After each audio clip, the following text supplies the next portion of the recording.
तुम्हारी आंखों में कुछ अजीब सी कशिश है. बापरे, असा पक्का आहे मी करणार. हिंदीमध्ये त्याने मराठी बोललं तर मला इतकं मजेशीर वाटलं. अरे वा, किती छान. उस गाव कहा है ये उस गाव. हॅलो, मी अनिल कपूर आहे आणि तू वर्षा आहेस ना. अरे वा, त्यांनी ती मुद्दाम आठवण काढली तर मला फार छान वाटलं. ते राजेशाही पद्धतीने त्यांचं कैसी हो वर्षा वगैरे असं त्यांची चलती होती की त्यांना ते प्रोड्युसर वगैरे काहीच बोलायचं नाहीत. म्हणजे दुपारी झोपायचं म्हणजे काय. 40 वर्ष कुठे गेली मला काही कळलंच नाही. अनिल कपूर म्हणाला मी मराठीत बोलणार असं त्यांनी पुरुषोत्तमला सांगितलं आणि मग तो म्हणाला असा पक्का आहे मी करणार तुमचा वगैरे. त्याच्या हिंदीमध्ये त्याने मराठी बोललं तर मला इतकं मजेशीर वाटलं. अरे वा, किती छान. आणि छान खेळीमेळीच्या वातावरणात त्यांनी तो सीन केला आणि त्यावेळेला कसं ते अप्रूप होतं, फार अप्रूप. आता कसं आहे, आता वेगवेगळे असे कपिल शो सारखे म्हणजे अनेक शोज असतात त्याच्यामध्ये मोठे मोठे कलाकार येतात जातात, त्यामुळे तेवढं असं राहिलेलं नाही. पण त्यावेळेला एक हिंदी कलाकार सिनेमात मराठी सिनेमात येणं ह्याचं एक वेगळं हे अप्रूप होतं आणि कौतुक होतं लोकांना.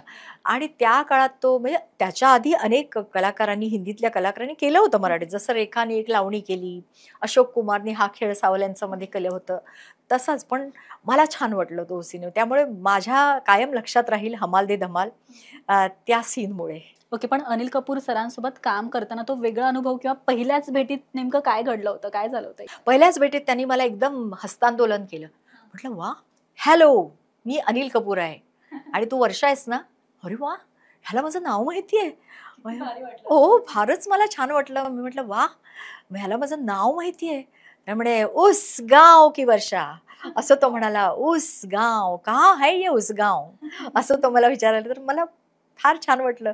पण असं म्हणजे एकदम मला थोडंसं अवघडल्यासारखं पण वाटलं. एवढा मोठा हिरो आहे, आपण कसं काय हो कसं बोलणार. आणि पण तो छान असा रमला, मस्त त्याने लंच केला आमच्या बरोबर. पूर्ण दिवस तो आमच्या बरोबर होता.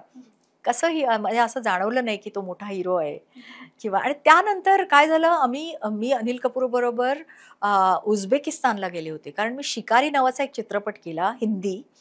तो रशियन आणि इंडियन असं कोलॅबरेशन होतं, त्यामुळे मला त्यांनी आमंत्रण दिलं होतं. तेव्हा अनिल कपूर आला होता, कारण त्यांनी पण असं इंडो रशियन कुठल्या तरी चित्रपटात काम, तेव्हा आम्ही बरोबर होतो फ्लाईटमध्ये. आणि तिथे सुद्धा मग तिथे सुद्धा त्यांनी आठवणी काढल्या हमाल दे धमालच्या. तर म्हणे वर्षा, मी तुझ्याबरोबर हमाल दे धमाल केला होता, त्याच्यात एक सीन. म्हटलं छान. म्हणजे तोपर्यंत काही वर्ष उलटली होती, पण त्याला ते आठवण म्हणजे त्यांनी ती मुद्दाम आठवण काढली, तर मला फार छान वाटलं. ओके, पण असं कोणते बॉलिवूड ऍक्टर होते किंवा ऍक्ट्रेस होत्या पहिल्यांदाच अशी भेट झाली आणि खूप छान प्रकारे तुम्हाला असं वाटलं, किंवा निगेटिव्ह किंवा पॉझिटिव्ह दोन्हीही? राजकुमार, तिरंगा मी पिक्चर केला त्यांच्याबरोबर. राजकुमार हा एकेकाळचा म्हणतात म्हणजे लेजंडच. आजकालच्या मुलांना कदाचित माहिती नसेल, पण मदर इंडिया हा गाजलेला चित्रपट, त्याच्यामुळे राजकुमारची एक वेगळी ओळख. तो एक शेतकरी, फार सुंदर त्यांनी ती भूमिका साकारली. आणि राजकुमार म्हणजे एक असं फार मोठं काय म्हणतो आपण त्याला, प्रस्थ होतं. म्हणजे राज्य आ रहे हैं, राज्य राज्य राज्य असं. आणि मला पण असं वाटलं बापरे, त्या काळचा हा चित्रपट म्हणजे 1960 मध्ये वगैरे जे चित्रपट झाले किंवा त्या काळातले म्हणजे 70च्या दशकात किंवा 60च्या दशकात, तेव्हा तो मोठा हिरो. आणि आत्ता सुद्धा त्यांचा तिरंगामध्ये सुद्धा काम करताना तो बडेजाव असायचा. आणि त्यांचं मुख्य म्हणजे काय माहितीये का, ते दुपारी झोपायचे. अच्छा, हा हा, म्हणजे त्यांचं एवढं काय म्हणतो प्रस्थ होतं. आणि त्यांची चलती होती की त्यांना ते प्रोड्युसर वगैरे काहीच बोलायचे नाहीत. म्हणजे दुपारी झोपायचं म्हणजे काय. आणि ते सुद्धा हा लॉस म्हणजे प्रचंड. आणि बापरे, हे झोपतात आणि दुपारी 2 ते 4 वाजेपर्यंत, मग तोपर्यंत राज्य एकही सीन करणार नाहीत. आणि मग ते दार बंद करून त्यांचा मेकअप मॅन सगळ्यांना सुट्टी. मग 4 तास किंवा 2 तास काहीच नाही. मग ते आरामात, मग ते राजेशाही पद्धतीने त्यांचं कैसी हो वर्षा वगैरे असं दमदार वजनदार ते बोलणं.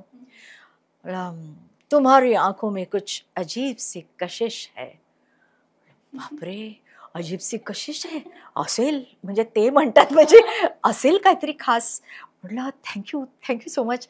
आणि तेव्हा असं ते लहान वय होतं आणि म्हटलं भारावले मी अगदी.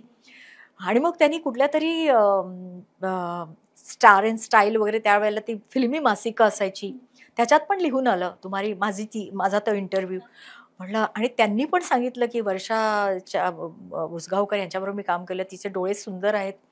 म्हटलं वा, म्हणजे खरंच सिरियसली त्यांना गांभीर्याने वाटतं त्यांना असं. म्हणजे एकदाच ते बोलले नाहीत, मला त्यांनी बोलून पण दाखवलं. म्हणजे असतील, म्हणजे तेव्हापासून माझ्या डोळ्यांचं मला विशेष हे वाटायला लागलं, वा कौतुक. त्यांनी कौतुक केलं म्हणजे काहीतरी खास असेल माझ्या डोळ्यांमध्ये. हो आहेच आहे, काय दिसतायत ना.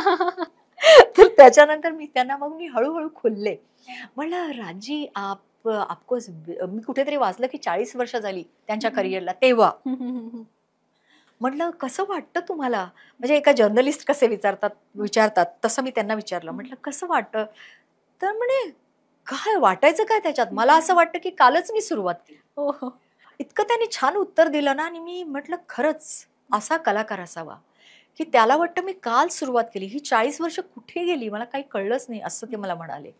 म्हटलं खरंच म्हणजे जरी त्यांचं वागणं एकदम राजेशाही पद्धतीचं असलं, काही असलं, तरी त्यांना असं त्याचं काही वाटत नाही की मी 40 वर्ष मला झाली इंडस्ट्रीमध्ये वगैरे, असं नाही वाटत त्यांना. त्यांना असं वाटतं की अजून मला खूप शिकायचं आहे, आणि त्यांची ती शिकाऊ वृत्ती खूप मला छान वाटली. कमाल.